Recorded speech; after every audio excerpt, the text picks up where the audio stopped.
तुम्ही मगाशी सांगितल्याप्रमाणे जो उल्लेख जिल्हाधिकारी यांनी त्या पत्रामध्ये करायला हवा होता की जनसुनावणी ही रद्द होते आहे, जनभावना लक्षात घेऊन जी जनसुनावणी होते 31 तारखेला ती रद्द करत आहोत असं जोपर्यंत पत्र येत नाही तोपर्यंत आंदोलनकर्ते या ठिकाणाहून जाणार नाहीत। परंतु आंदोलनकर्ते या ठिकाणी जेवणासाठी बसलेले आहेत। माजी आमदार या ठिकाणी स्वतः जेवण वाढत आहेत।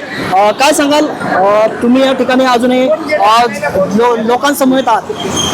नाही, आता जेवणाची व्यवस्था आम्ही इथे केलेली आहे आणि आपल्याला आंदोलनाला सकारात्मक यश येईल अशी मला खात्री आहे। मी आता अधिकाऱ्यांनी बोलल्यानंतर आपले सगळे आदिवासी बांधवांनी जसं पत्र पाहिलं होतं तसं पत्र त्यांनी आता एक वेगळ्या पद्धतीचं ड्राफ्ट केलेलं आहे, ज्याच्यामुळं ते पत्र आता आपल्यापर्यंत येईल। हे जेवणही होतील, ते अधिकारी आले का त्याचं अनाऊन्समेंट आम्ही करू आणि त्याच्यामुळं आज आंदोलन सुटेल असा आमचा विश्वास आहे। आम्ही जे काय मागणी केल्या होत्या त्याची मान्यता त्यांनी दिलेली आहे।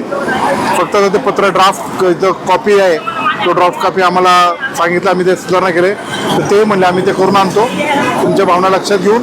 आणि आंदोलनाचं हे मोठं यश राहणार आहे की सगळ्यांनी एवढा तग धरला, एवढे थांबून राहिले, ते पत्र आल्यानंतर थोड्या वेळामध्ये आंदोलन सुटेल असा आमचा विश्वास आहे। जे पत्र दिलेलं आहे जिल्हाधिकारी यांनी त्याच्यामध्ये उल्लेख असा केलेला आहे की प्रशासकीय कारणास्तव रद्द होत आहे, परंतु तुमचं असं म्हणणं आहे की त्या पत्रामध्ये जनभावना लक्षात घेऊन ते पुन्हा पत्र एकदा जिल्हाधिकाऱ्यांनी द्यावं आणि तेव्हाच आम्ही येथून जाणार। त्या पत्रामध्ये कुठल्याही प्रकारचं लोकप्रतिनिधींचा विषय नाही किंवा आंदोलनाचा विषय नाही किंवा भावनेचा विषय नाही, त्याच्यामुळं हे आंदोलनामुळे सगळं होते किंवा याच्यामुळे होते त्याचा कुठेतरी उल्लेख आला पाहिजे।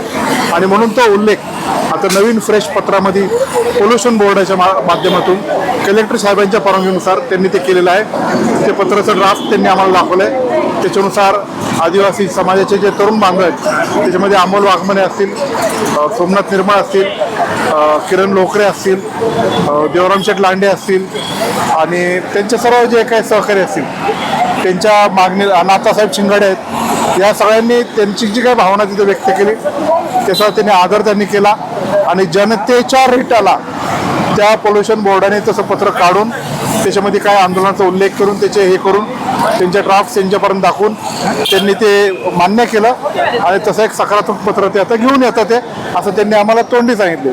पण दुपारी पण तोंडी सांगितलं होतं, आता पण तोंडी सांगितलं, पण जोपर्यंत पत्र आमच्या हातात येत नाही ते पत्र येऊन हे होईल असा माझा विश्वास आहे। त्याच्यासाठी आपण सकारात्मक दृष्टिकोनातून थोडीशी वाट पाहूयात। जोपर्यंत ते पत्र हाती येत नाही तोपर्यंत आपण लोकांसमवेत आणि इथल्या आंदोलकांसमवेत असणार। हो, येणार।